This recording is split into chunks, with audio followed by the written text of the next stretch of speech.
Yes, you're on now. Okay, great. Thanks very much, Kiranji, for the introduction, as well as giving me the opportunity to talk about this. I love to talk about history, so it is my pleasure to talk about it. So let me see.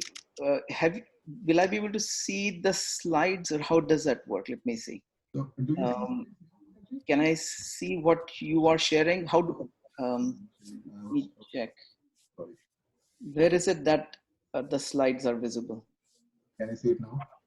Yes, perfect. Yeah, if you could maximize, Yes, yes. that'll be perfect. Awesome. Okay, so this is similar to a presentation that I had made at the World Hindu Congress. There it was in the media session called as Decapitalizing History. And by decapitalizing, I mean the letter, capitalizing of the letter H.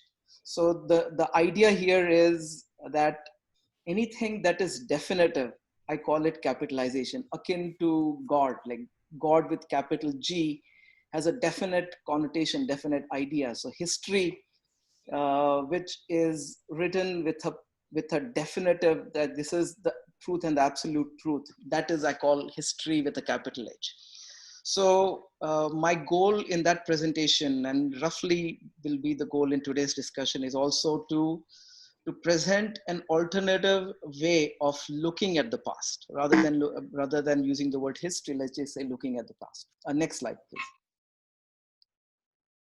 So as we generally understand it, the primary purpose of history, as we are told, is to learn from our mistakes. So things that have happened in the past, some things went right, some things went wrong, and our goal is to look at them and say, okay, what was done right, what was done wrong, right? So that we can learn from our mistakes. So the process in as process of history as we currently do it, so history with a capital H, is you do research, you do analysis, you present a story, and then the idea is that the reader will get some ideas about what were the lessons to be learned. Next slide, please. So if you look at, so for example, part of the recording of history includes what's called as the annals of history. So it would be a record of what happened. So if you look at, for example, Roman history, there is a pretty good record of every emperor. So there's good records kept of Rome during right from probably the 3rd or 4th century all the way until the end of the original Roman Empire, until it got replaced by the Holy Roman Empire, right? So the 300, 400, 500 year period of Roman history is very well documented. Same thing with Egyptian history, Persian history.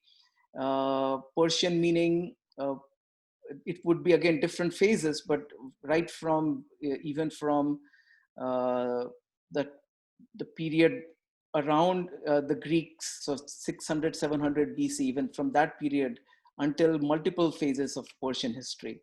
Even China has a reasonably good record there. The dynasties, their empires, they have kept good record of their history. If you look at India, you'll almost see no annals of history. You will not see analysis. You will not see lessons learned. You will not see flagellation. You will not see finger pointing. You will, in fact, many of the things that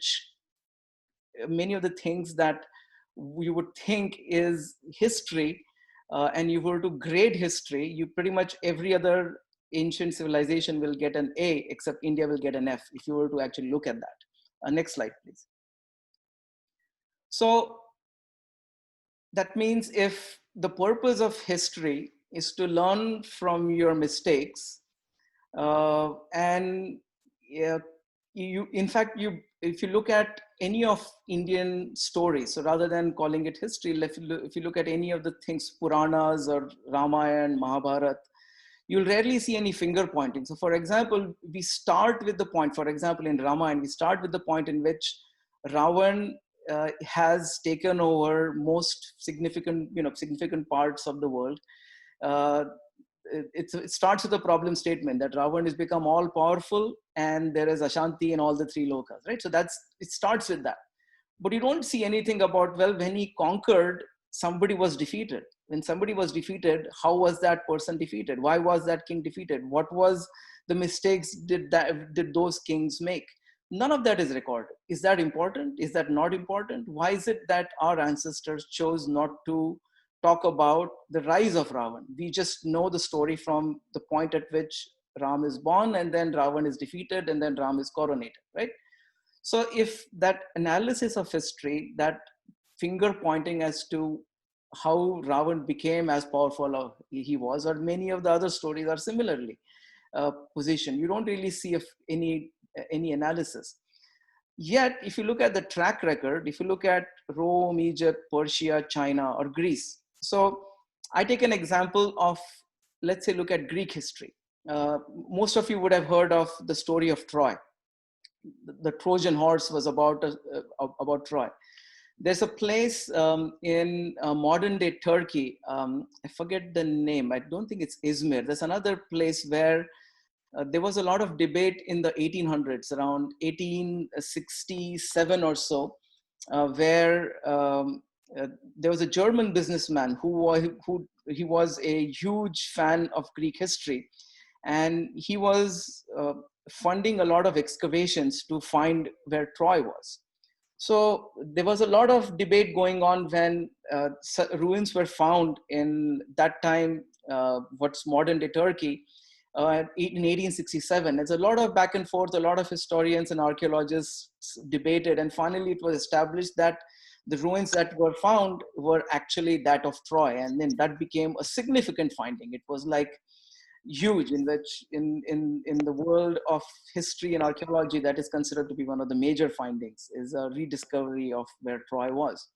And the reason why Troy was lost is because if you look at Greece, right from the Greeks being defeated by the Romans, and it became part of the Roman Empire. And after that, it became part of the Persian Empire. After that, it became part of the whole Roman Empire.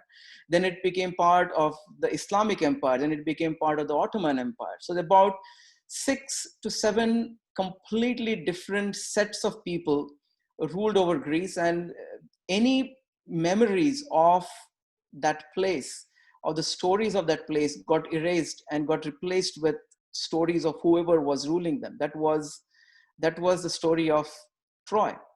Now compare that to the story of Campania. In the 1990s, there is a place in the district of a state in India called as Uttar Pradesh. There's a district called as Muzaffarabad.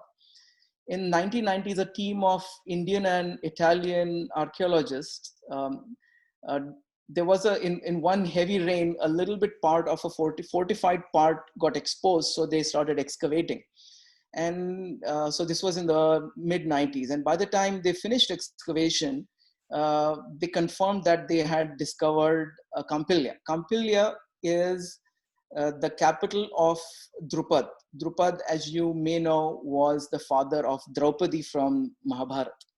Now, when this discovery was made in the 1990s, so just 20 years ago, it almost made no news. It was a non-news.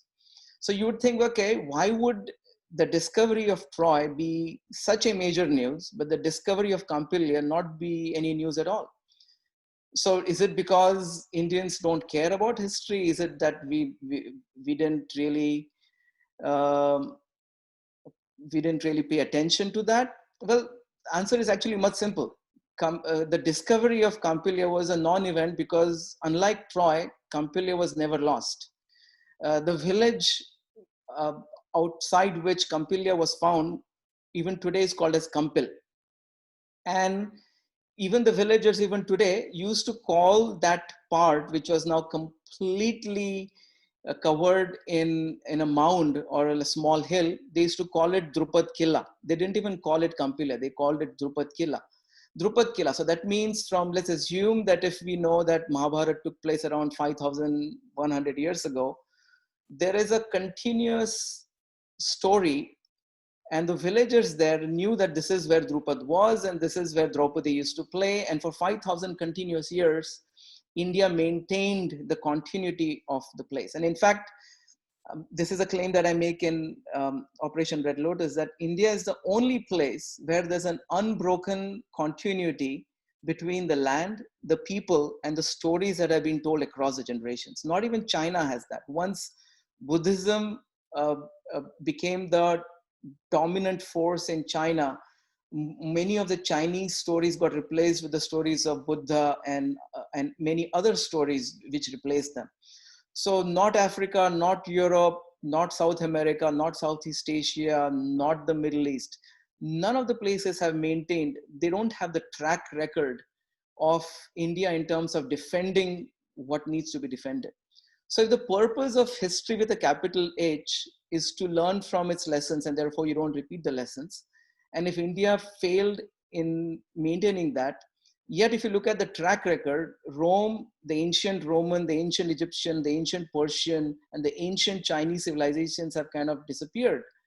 Even the ancient Greek have disappeared, but India is the only ancient civilization that is still living. So there is something about Indian method of preserving history that makes Indian context very different. Next slide, please. So what is it that is preserved? So when you look at history with a capital H, the purpose of history with a capital H is whoever writes it, history is always written with an agenda, whether it is a lowercase history or uppercase, it's always written with an agenda.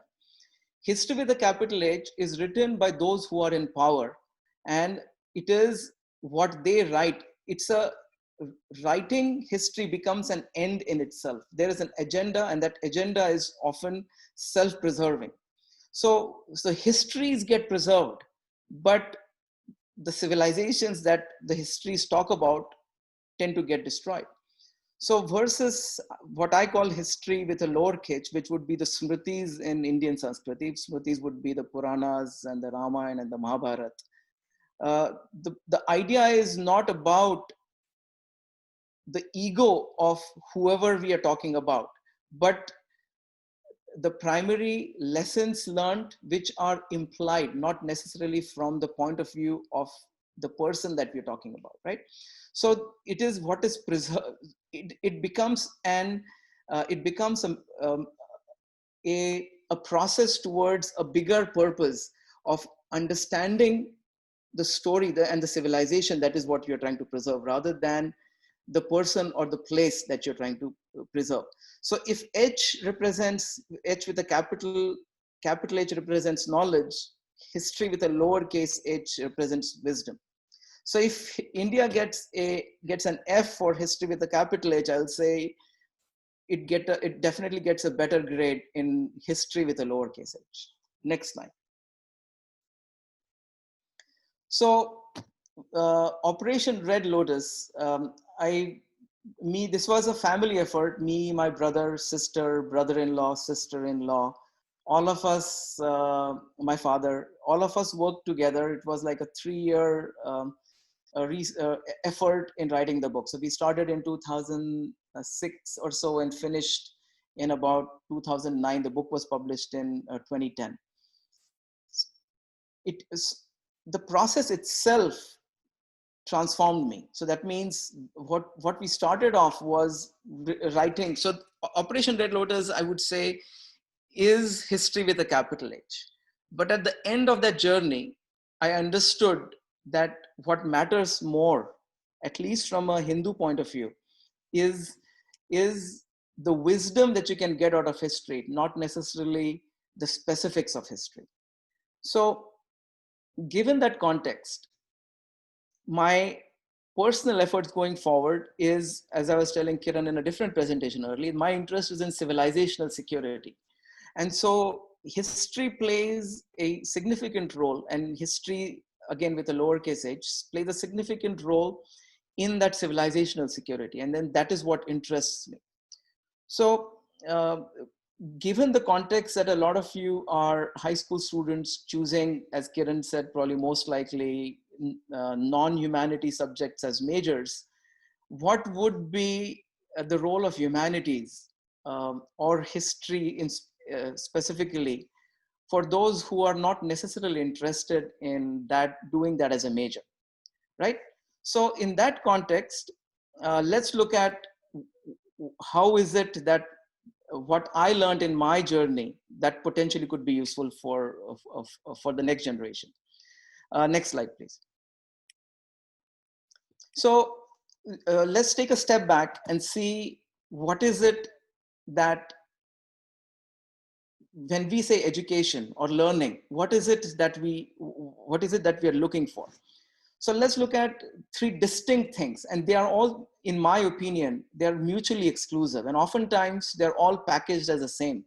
And if we can learn to separate these three, it would make it a little easier to understand. So you have something called as education, and this is just semantics. This is the way I'm defining it. I'm not trying to use a dictionary meaning of these words. This is the way I'm looking at things, right? So there is education, there is training, and there is certification. And these are all mutually exclusive things. Education, as I see it, no one can give it to you. It is your own pursuit.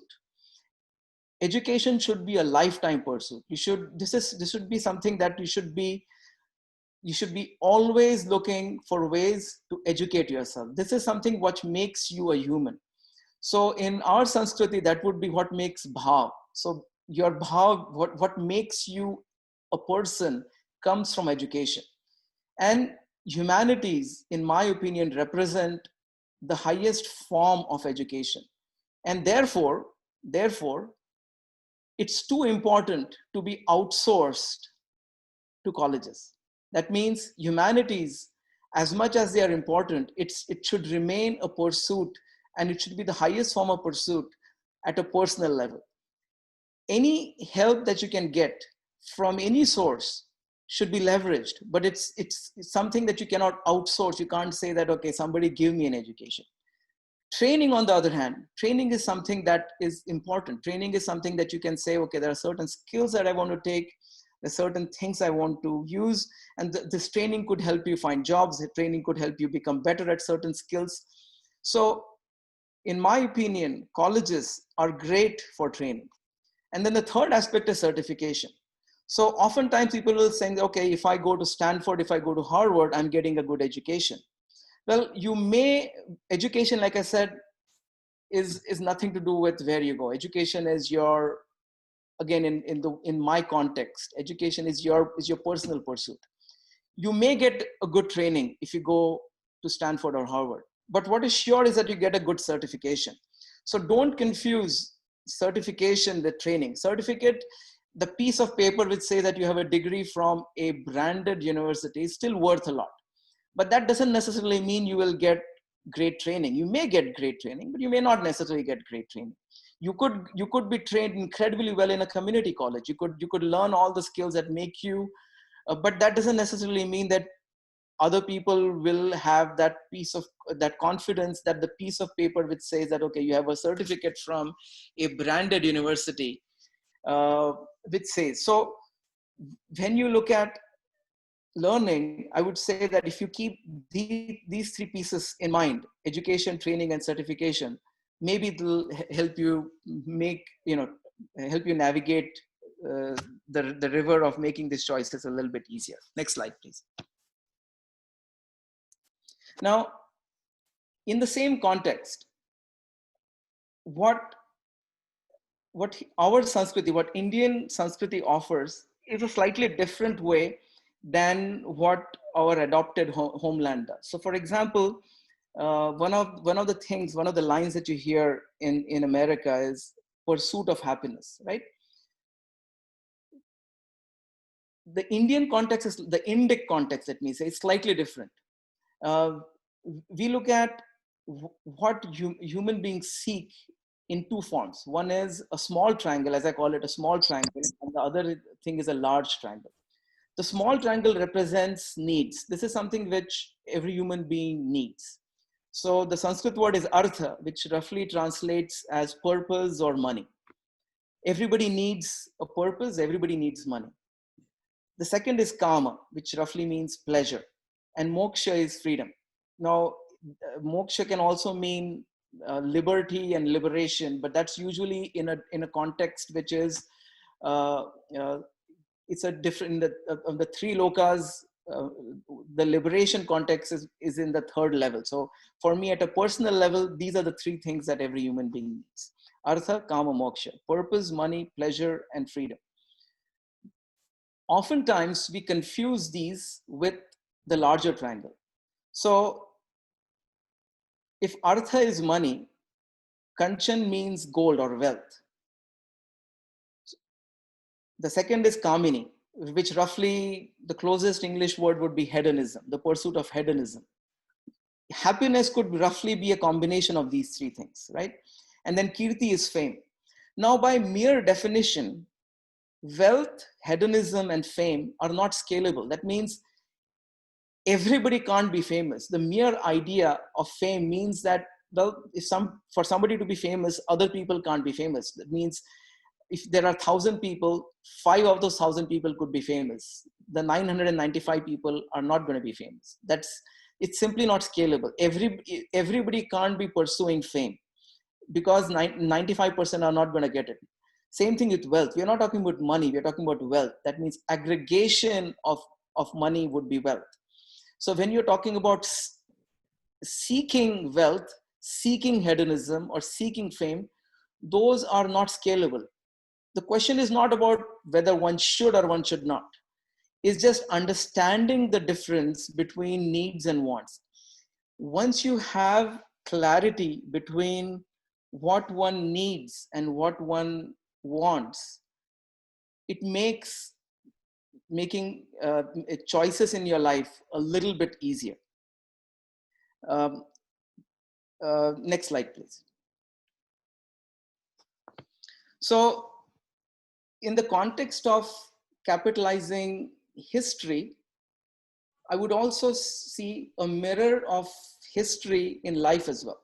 So, and the way I'd look at it is that the larger triangle represents life or the pursuit of certain aspects of life with a capital L, and the seeking of the elements of the smaller triangle would be life with a lowercase l.